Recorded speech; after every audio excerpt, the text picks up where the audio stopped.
I don't really talk about it that often here on this channel, but I am a massive movie fan. This is what I went to school for. I watch movies all the time. Currently, I'm watching movies from the AFI Top 100 list and catching up with some classics that I've missed. Movies like The Godfather and Taxi Driver really have me feeling some sort of way recently. It made me go, you know what? I want more. I must consume more film content. So today, I want to look at the top 10 movie tie-ins in video games. Not every one of these games is based on the world's greatest film by any means, or TV show or cartoon, but each of them took what was put on the silver screen and brought it into the home console. In order to be included on this list, the games need to roughly follow the plot of the film or in some way be used as a companion piece for the movie. This means that awesome games like Ghostbusters the video game and most of the Star Wars games do not qualify on this list. And as always, I haven't played every single game out there, so this list is just my opinion. Let me know what some of your favorite movie tie-ins are in the comments down below. With that, let's begin.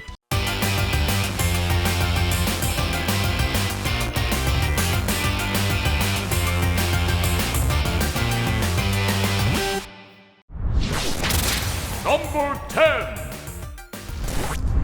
I feel the same way about Hook the video game as I do the movie. Hook the movie has a 29% on Rotten Tomatoes, which just proves to me that critics don't understand what makes a good movie sometimes. This game also doesn't have the best reviews, but I can't help but enjoy it. This is a loose tie-in to the movie. You play as Pan the Man in Neverland, take down pirates, lead the Lost Boys to victory, and I get to see all my favorites. Look, there's Thud Butt. Now, the platforming wasn't too difficult, and the environment expanded on Neverland in a way that we really hadn't seen before. It is a shame that we didn't get a good food fight minigame where we could fling colorful goop at each other, which, by the way, you cannot tell me, as a young kid, you wanted to just throw imaginary goop at your friends. I have to stop using the word goop. This era of video games has some of the most nostalgia with tie-ins. I remember going to Blockbuster and seeing shelves lined with SNES and Genesis cases that were based off of movies entirely. I could have grabbed Soul Blazer, but just look at the covers for Super Star Wars and Power Rangers the movie. It didn't matter if they were technically not that great. They were something that I had seen before, and now I had an opportunity to experience them again. Number 9. How do you take one of the greatest movies of all time and make a video game about it? And how do you decide to do this over 30 years after it was released? The Godfather, the video game, had no right being as good as it was. You could boil it down and call it a Grand Theft Auto clone, but because of the source material, it felt like so much more. You don't get to play as a famous character, but you are privy to some of the most iconic scenes and even have a part in making them happen. Watching the movie recently, I am surprised and delighted with the leaps they took in making this game. The movie is a much slower and more methodically paced story. They were able to include enough action to make this fun to play, while still holding true to the film. Looking at it today, the game might be in need of a pretty good facelift, but when it came out, I felt like I was living my Italian mafioso dreams. And I hadn't even really seen The Godfather at the time. I have recently rectified this, and I'd love to go back and revisit the game again with all my knowledge about the Corleone family. Number 8. Enter the Matrix was such a cool game to play as a fan of the Matrix series. Instead of following Neo in the Matrix Reloaded, we get to see what was happening with Niobe and Ghost. I loved diving more into this world. I may not have liked Matrix Reloaded as much as I loved the original, and let's be honest, the original is pretty solid, but I still wanted to see the world more fleshed out. The game literally has live action cutscenes filmed just for it. And as a companion piece to the film, it doesn't get much better. Gameplay wise, it feels like a weird tech bro version of Max Payne. Plenty of flips and bullet time to make anyone happy. It will always be fun throwing bad guys around like ragdolls or dodging bullets by running on walls. It did just about everything I wanted out of a movie tie-in about the Matrix. It lets me live out my fantasy of being in the film, and a part of me would have loved to play as Neo, but I'm happy that I could see so much extra in this game. This game feels like the world's greatest collection of deleted scenes put into an explosive package. I know we live in a weird world with licensed games and titles, but this to me seems like an easy one you'd want to port for the world to play today. Number 7.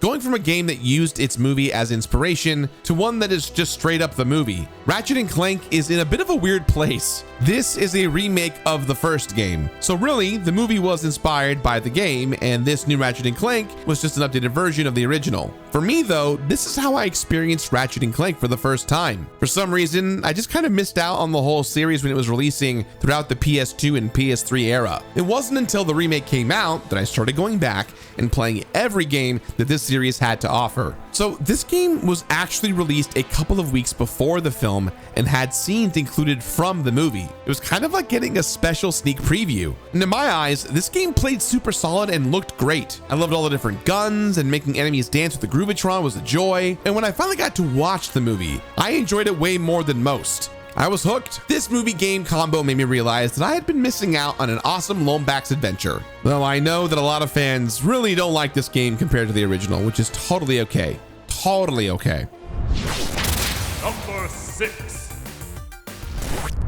The Lord of the Rings is one of the greatest movie trilogies of all time. It's rare to have a series be so good from beginning to end, but they pulled that off flawlessly. Surprisingly, they were also able to put out some pretty great video games as well. This spot couldn't just go to the Shadow series since they aren't direct tie-ins, but they are really well done games. For me, it came down to either the Two Towers or the Return of the King games. Both games were a very good time and had me feel like I was joining the Fellowship on an adventure of a lifetime. I ended up siding with the Return of the King, which I liked a little bit more. You get to play as all your favorite characters. You got Gandalf, Aragorn, Samwise. You can even play as Faramir, fighting back the orc hordes in Minas Tirith, and battling spiders in Shelob's lair are just a couple of the highlights.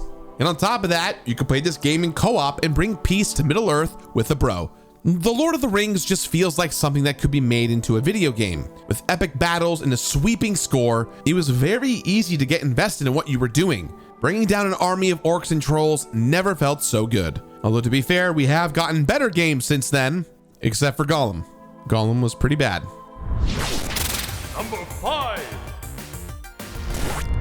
Somehow, after all these years, I keep finding various ways to talk about the Aladdin games, and by God do I get a kick out of it still. In the 90s, it really felt like a standard that every single movie, cartoon show, or sometimes even regular TV shows got some type of video game tie-in, but very few gave you the exact experience you'd get from watching. Enter Aladdin for the Sega Genesis by Virgin Interactive. Not to be confused with Aladdin for the Super Nintendo made by Capcom, which to be clear is still an amazing game. From a gameplay perspective, I enjoy the Capcom version much more, but with regards to nailing the movie tie-in aspects, the Genesis version kicks ass. The animation and the art style looks very similar to the Aladdin film, with a lot more of the music tracks in this game feeling like they're much closer to that of the orchestration of the movie. It is kind of surreal to see Aladdin kind of have a sword and swing it around crazily as a mechanic, and some of the level designs are a bit more difficult than they should be. 'Twas the era of making games hard on purpose for blockbuster rentals. But at the end of the day, this game will always have a nostalgic place in my lamp-shaped heart.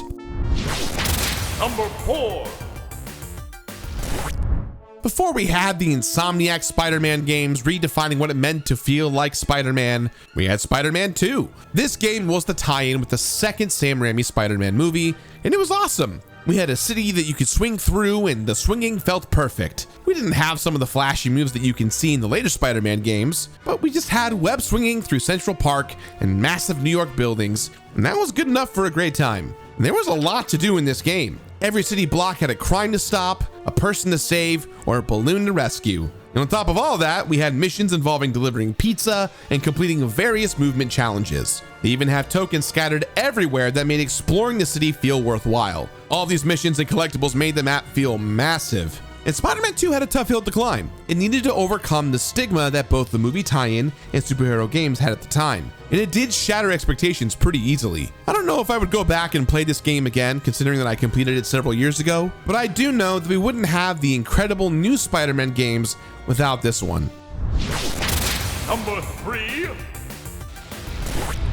I'm sure to call this right now. X-Men Origins Wolverine Unleashed is the greatest game to movie ratio. What I mean by that is that this game is so much better than the source material. The movie was a bit of a slog to get through, but this game was awesome. Compared to other games that played similar, it was a step down, but based on what we had seen in the movie, our expectations were rock bottom. Wolverine's skill set works so well as a video game character. His metal claws rip and tear enemies apart. You can literally tear an enemy in half. You also get to use feral senses to track down enemies in order to tear them apart into even smaller pieces. It's not great that the worst part of this game is its story. It follows the movie pretty closely, but that feels like a detriment more than anything else. This is a game where I would have totally been cool with having a unique story for Wolverine to get through. This game was able to elevate some aspects of the movie. I enjoyed the bosses enough where it made me start to enjoy the portrayal of the Blob and Deadpool at the time, and that is a true heroic feat. They could have easily made this game a trash fire, just like the film did, and still made a ton of money off of it, just like the film did.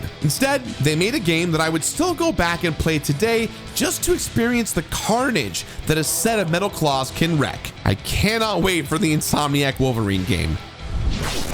Number 2.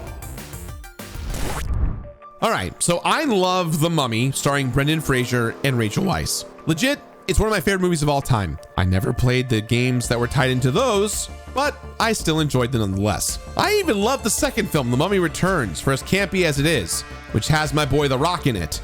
But when I heard that Universal was rebooting The Mummy, I got kind of excited. And then I saw that it had Tom Cruise and immediately lost interest. I then heard it was going to have its own monster cinematic universe that they were aiming to turn into several films, and immediately I felt like a turtle wanting to hide in its shell. No, thank you. The next thing I know, the internet is enjoying this hilarious IMAX trailer that became a massive meme where all of the music and the sound was misplaced and missing, and as you'd expected, yes, the movie ended up being complete trash. But you know what didn't end up being anywhere close to trash? The Mummy Demastered game. That's right, there was a new Mummy game that was made by the brilliant minds over at Way Forward. It's pretty dang good. It's so good, I would bet it's probably more entertaining than the film ended up becoming.